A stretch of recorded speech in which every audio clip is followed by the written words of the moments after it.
irra deemii daawwadhu bishaan biyya xiyyaa kana fakkaataa hiyyeetiin hibo laaliin jaankame ziyaa Yusuf tokko hooyi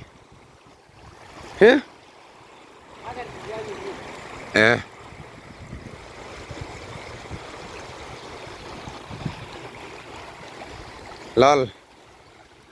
lagni kunis bishaani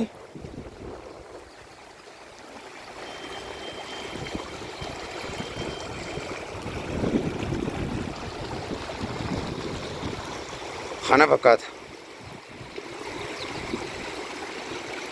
Alhamdulillah isa rabbiin warri yoo bishaaniitiis hiikaa ni'imaan rabbiin namaa kana kun waa xiqqoon qabdu.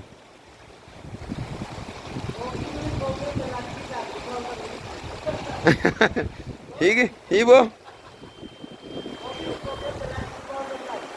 bar rabbiin bishaanii ni badhaase biyya teenya tana hoo alhamdulillah abdal ziyaa Yusufii fi nima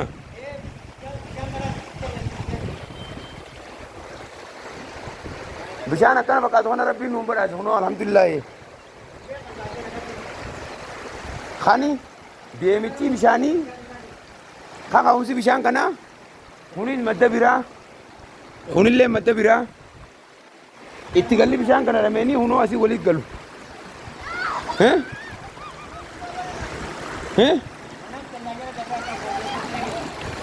jala naannawaan jaane